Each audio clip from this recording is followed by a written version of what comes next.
నమస్కారం. ఆధ్యాత్మిక సుధాసాగరం ధర్మ సందేహాలు కార్యక్రమానికి సాదర స్వాగతం. ధర్మో రక్షతి రక్షితః.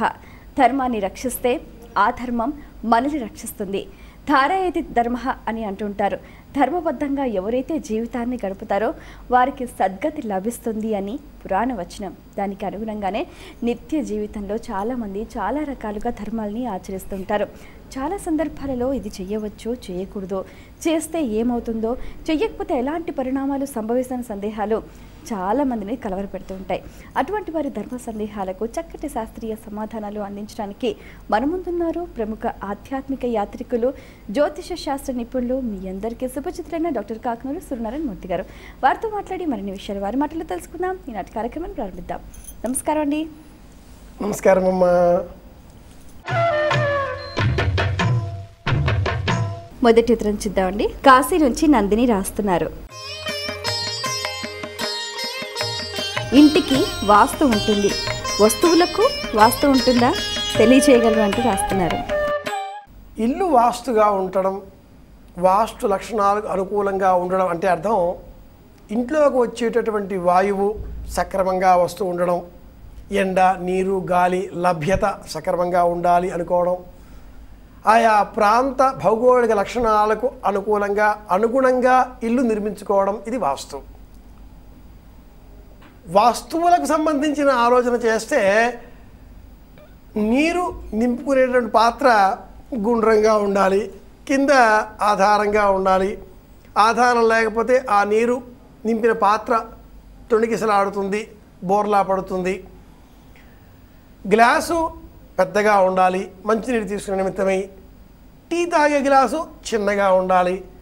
చిన్న గ్లాసులో నీరు తాగలేం, పెద్ద గ్లాసులో టీ తాగలేం.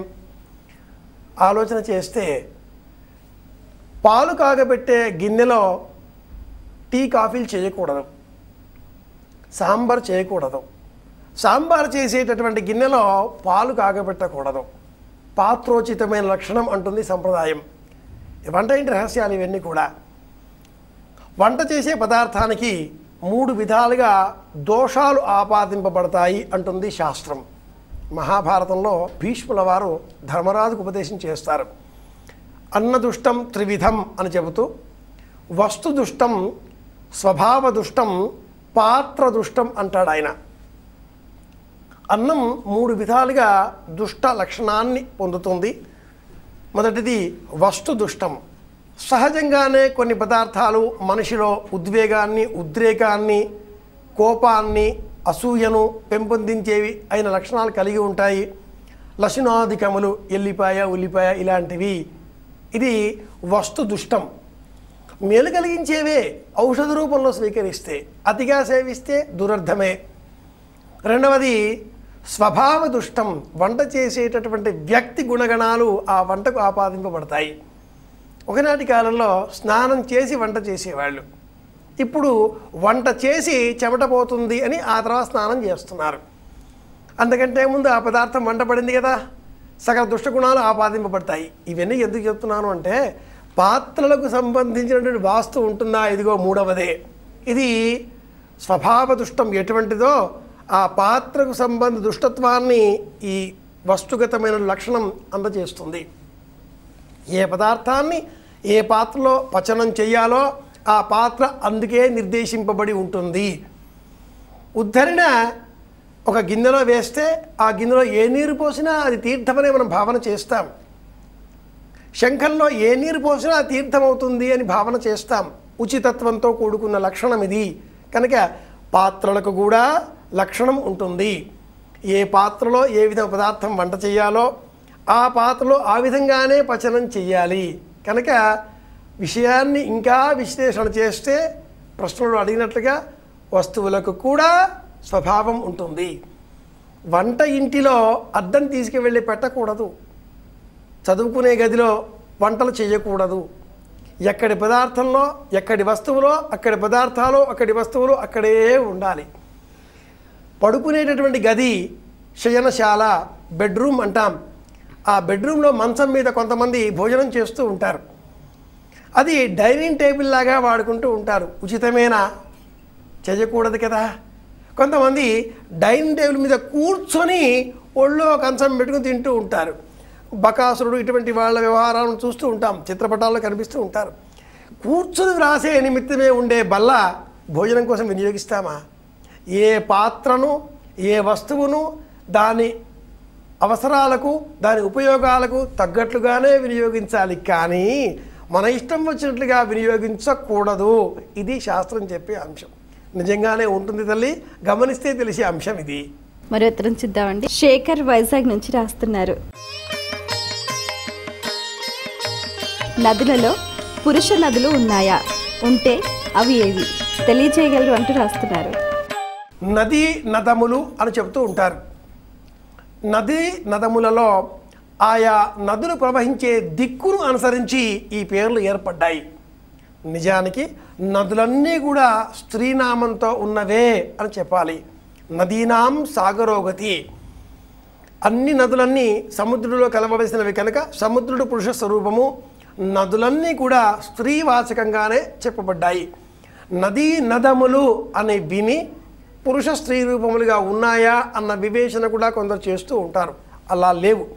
నదులు స్త్రీవాచకంగా సంబోధింపబడగా కొండలు పురుషవాచకంగా సంబోధింపబడ్డాయి. అయితే వృక్షాలలో మట్టుకు స్త్రీ పురుష నపుంసక గుణాదులతో వృక్షాలలో జాతులు చెప్పబడ్డాయి. వాటి మనం గుర్తించవచ్చు. ఇది సమాధానం. మరి ఉత్తరం చూద్దామండి. కౌసల్య హైదరాబాద్ నుంచి రాస్తున్నారు. సూర్య ఆరాధనకు గాయత్రి మాతకు సంబంధం ఏమిటి తెలియజేయగలరు అంటూ రాస్తున్నారు. సూర్య ఆత్మ జగతస్థుషశ్చ అని వేదవాక్యం. తచ్చక్షుర్దేవహితం పురస్తాత్ శుక్రముచ్చరతు పశ్యేమ శరదశతం జీవేమ శరదశతం. సూర్య సంబంధితంగా ఈ జగత్తు అంతా కూడా నిర్వహింపబడుతున్నది. అంటే ప్రాణంతో సంచారం చేస్తున్నది. సూర్యకాంతి లేని పక్షంలో మనం చలనం కోల్పోయిన వాళ్ళం అవుతాం, నిస్సారంతో జీవం లేకుండా పోతాం. మనం అన్న ఈ శబ్దంలో సకల జీవకోటి ఉన్నది. మనుషులతో పాటుగా చరాచర ప్రపంచమంతా కూడా ఈ మనం అన్న శబ్దంలోనే ఉన్నది. గాయత్రీ మాతకు సంబంధించి చేసేటటువంటి ఉపాసనలో సావిత్రి అన్న పదం ఉన్నది. నిజానికి గాయత్రి మహామంత్రాన్ని మనం వివేచన చేస్తే సవితు అన్న పదం అందులో ఉన్నది. ఆ సవితు భర్గ అన్న ఆ శబ్దాలు రెండు వివేచన చేస్తే సూర్యనారాయణమూర్తికి సంబంధించిన 12 పేర్లలో భర్గుడు అన్న పేరు కూడా ఒకటి ఉన్నది. సూర్యనారాయణమూర్తి కాంతినే మనం సవితారూపకంగా స్తోత్రం చేస్తున్నాం. అది గాయత్రి పరమమంత్రంగా ఆరాధన చేస్తున్నాం. కనుకనే సూర్యకాంతి మనకు లభించేటటువంటి ఉదయవేళ, సంధివేళ, సూర్యోదయ ఉషకాలంలో, అపరాహ్న వేళ అంటే మధ్యాహ్న సమయంలో సూర్యకాంతి ఇక లభించదు అనేటటువంటి అసుర సంధ్య సాయం వేళలో, ఈ 3 కాలాలలో గాయత్రిని మనం ఉపాసన చేసిన పక్షంలో, అంటే సూర్యకాంతి పరోక్షంగా సావిత్రి పేరిట ఉపాసన చేస్తే మనకు శ్రేయస్సు కలుగుతుంది అంటుంది సంప్రదాయం. ఇది సూర్యుడికి గాయత్రికి ఉండేటటువంటి అనుబంధం. తచ్చక్షుర్ పురస్తాద్ అని చెప్పబడేటటువంటి ఈ మంత్ర విభాగంలో ఉపనయనం చేసిన తర్వాత వటువు సూర్యనారాయణమూర్తి కుమారుడిగా చెప్పబడతాడు. దేవేన సవితా ప్రసూతః కో నామాసి కస్య బ్రహ్మచార్యసి ఇలా అడిగిన తర్వాత ఆ కుర్రవాడు సంధ్యావందనం చెయ్యాలి. ఎప్పుడు? సాయంత్రం వేళ. సంధ్యావందనం చేస్తేనే ఆ కుర్రవాడికి గాయత్రి, సావిత్రి సమేత ఆ మేధా దక్షిణ సంబంధిత జ్ఞానం అంతా కూడా లభిస్తుంది. కనుక ఉపనయనం ఉదయమే అయిపోతే ఏమీ లాభంలే. సాయంత్రం వాడు మళ్ళీ సంధ్యావందనం చేస్తేనే, సంధ్య అంటే ఏమీ లేదు, గాయత్రి జపం చేస్తేనే. ఇది ఇందులో ఉండేటటువంటి అంతరార్థం. సహ వై దేవానాం చాసురాణాం చ యజ్ఞో ప్రతదావాస్తాం భజగ్గు స్వర్గం లోకమే శ్యామ. ఇటువంటి మంత్ర విభాగాలలో సూర్యనారాయణమూర్తిని గురించి చేసేటటువంటి గాయత్రి సంబంధిత స్తోత్ర పాఠాదులలో రాక్షసులు దేవతలు ఇరువురు ప్రయత్నం చేశారు. దేవతలే సఫలమయ్యారు. బ్రహ్మదేవుడు దేవతలకు స్వర్గాన్ని ఇచ్చాడు. రాక్షసులంతా మేం చేసిన తప్పేమిటి అని అడిగారు. మీకు గురువు లేడు అన్నాడు బ్రహ్మదేవుడు. వాళ్ళు వెళ్ళారు, శుక్రాచార్యుని మా గురువుగా తెచ్చిపెట్టుకున్నామండి అన్నారు. యజ్ఞోపవీతాలేవి అన్నాడు బ్రహ్మగారు. వేసుకున్నామండి అన్నారు. అపసవ్యంగా వేసుకున్నాను, మీరు వీరతాళ్ళులాగా మాయాబజారులో వేసుకున్నట్టుగా, కాబట్టి మీకు యోగ్యత లేదు అన్నాడు బ్రహ్మదేవుడు. ఈ విభాగాలన్నీ కూడా సూర్యనారాయణమూర్తి యొక్క కాంతికే సావిత్రి అన్న పేరుని నిర్ధారణ చేస్తాయి. కనుక సూర్యనారాయణమూర్తి ఉపాసన చేయడం అంటే గాయత్రి ఉపాసన చేయడమే. గాయత్రిని స్తోత్రం చేస్తున్నామంటే అది సౌర ఉపాసన కిందనే పరిగణన చేయబడుతుంది. ఇది ఇందులో ఉండే అంతరార్థం. మరి ఉత్తరం చూద్దామండి. నవీన్ కుమార్ ఒంగోలు నుంచి రాస్తున్నారు. మంత్రాలకు చింతకాలు రాలుతాయా అని అంటారు, కారణం ఏమిటి తెలియచేయగలరు అంటూ రాస్తున్నారు. చింతకాయలు రాలగొట్టడం కోసం మంత్రాలు వినియోగించే అవసరం ఉందా?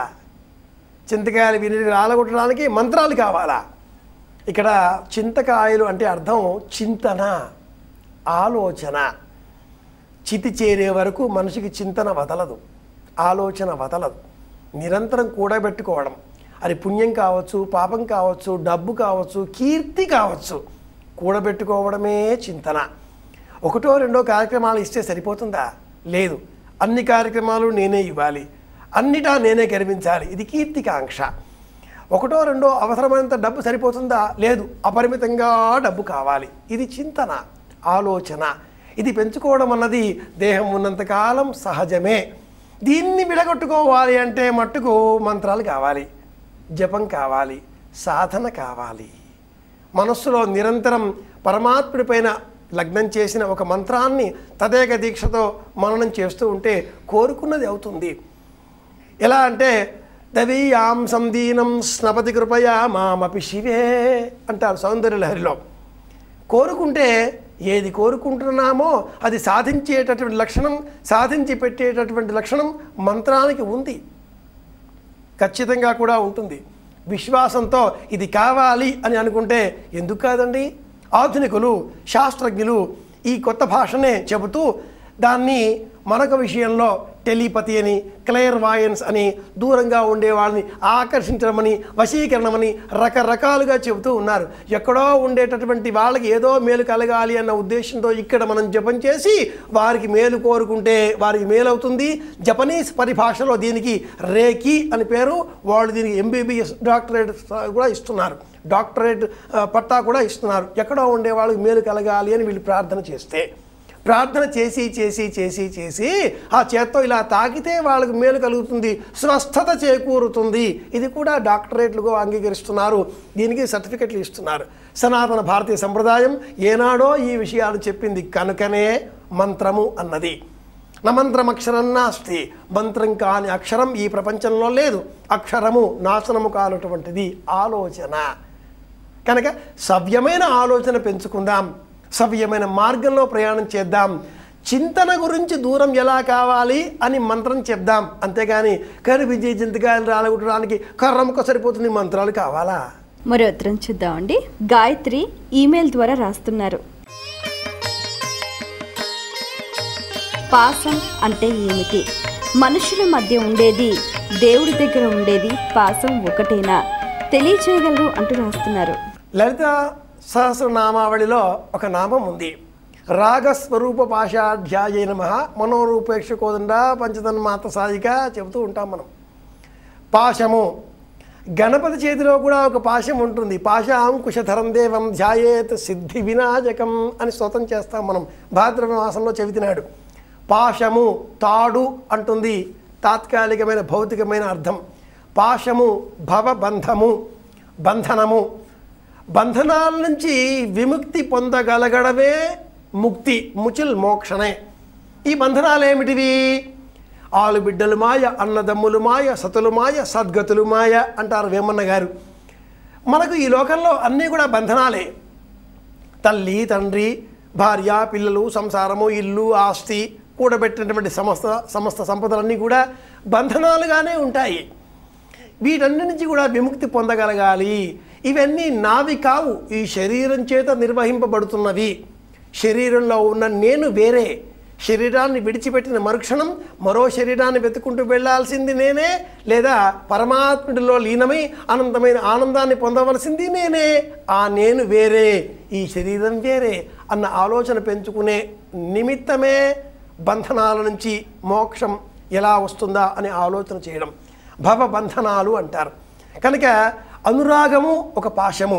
తెలంగాణ ప్రాంతంలో గోధుమ పిండిని నేతితో ఆవు పాలతో తడిపి పొడుగుగా వాటిని తీగల వల్ల చేస్తారు. పేణీలు అన్న పేరుతో కొన్ని ప్రాంతాల్లో పిలిస్తే వాటిని బెల్లం పానకంలో ఉడకబెట్టి పాశము అన్న పేరిట భగవంతుడి నివేదనగా సమర్పిస్తారు. ఈ పాశము అన్న పేరుతో చేసేటటువంటి ప్రత్యేకమైన తీపి పదార్థం తెలంగాణ ప్రాంతంలో బహుధా ప్రసిద్ధి. వినాయకుడికి ప్రత్యేకంగా ఈ పాశమును నివేదనగా సమర్పిస్తారు. బెల్లం అన్నమని చెప్పాలి, గోధుమ పిండితో చేసేటటువంటిది. గోధుమ పిండి రవికి సంబంధించింది, బెల్లము కుజులకు సంబంధించింది. ఈ గురు కుజుల సంయోగముతో మనకు కొంత వేదాంతం అలవడుతుంది. ఈ వేదాంతం జీవన వేదాంతం కావాలి. లోకంలో ఉండే సంబంధాలన్నీ కూడా లౌకికమైనవి, ఈవేళ ఉండేవి రేపు పోయేవి. ఇటువంటి ఆలోచన పెంచే నిమిత్తమే పాశము. పేగుబంధం అంటారు. ఈ పిల్లవాడు మా పిల్లవాడు అన్న ఆలోచన ఎక్కడో మమకారం, కన్నతల్లి కడుపులో పేగు కదిలింది అని సినిమాటిక్ భాషలో ఏదో చెప్తూ ఉంటారు. నిజం కూడా. లోకంలో అందరి పట్ల అటువంటి మమకారం మనలో కలిగితే మనం సవ్యమైన మార్గంలో ప్రయాణిస్తున్నట్లు. అలా కాక నేను, నాది, నా కుమారుడు, నా భర్త, నా అన్న పదాన్ని పట్టుకుని వేలాడితే ఇంకా మనం ఈ లోకంలోనే ఏదో మమకారంతో పడి కొట్టుకుపోతున్నట్లు. ఇది పాశం అన్న శబ్దానికి ఉండేటటువంటి విస్తృతమైన అర్థం. గణపతి చేతిలో ఏనుగును నియంత్రించేటటువంటి అంకుశం ఒక చేతిలో, గుర్రాన్ని కళ్ళెం పట్టి వేసి లాగేటటువంటి తాడు పేరుతో ఉండేటటువంటి పాశం ఒక చేతిలో ఆయన ధరించి ఉంటాడు. ఈ గుర్రము మనస్సుకు ప్రతీక. మనస్సు గుర్రము రోరి మనిషి అంటారు. 1000 పడగలు రాసినటువంటి కవి సమ్రాట్ విశ్వనాథ సత్యనారాయణ గారు చెల్లెలి కట్ట అన్న నవలలో ప్రారంభమే మనసు గుర్రము రోరి మనిషి అంటారు. ఈ గుర్రాన్ని పట్టి లాగేది పాశము, నియంత్రించేది, మనస్సును బంధించేది. మనసు బంధిస్తేనే ఈ లోకంలో సత్యం తెలుస్తుంది. అహం తొలగితేనే అనుగ్రహం లభిస్తుంది. చాలా సంతోషం అండి. మీ అమూల్యమైన సమయాన్ని కేటాయించి మా ప్రేక్షకుల ధర్మ సందేహాలకు చక్కటి శాస్త్రీయ సమాధానాలు అందించినందుకు ధన్యవాదాలు. కృష్ణార్పణం. వీక్షించారు కదండి, ఇది ఇవాళ మన ధర్మ సందేహాలు కార్యక్రమం. మీకు కూడా ఇంకా ఏవైనా ఆధ్యాత్మిక ధర్మ సందేహాలు కలిగితే మా ఈ కార్యక్రమానికి మీ సందేహాల్ని క్లుప్తంగా, సూటిగా, స్పష్టంగా పోస్ట్ కార్డ్పై లేదా ఈమెయిల్స్ ద్వారా రాసి పంపించండి. మా చిరునామా ధర్మ సందేహాలు, కేర్ ఆఫ్ భక్తి TV, road number 92, Jubilee hills, Hyderabad 5,96,000. మా ఈమెయిల్ ఐడి bhaktihyd@gmail.com. మరో కార్యక్రమంలో మళ్ళీ కలుసుకుందాం. అంతవరకు సెలవు.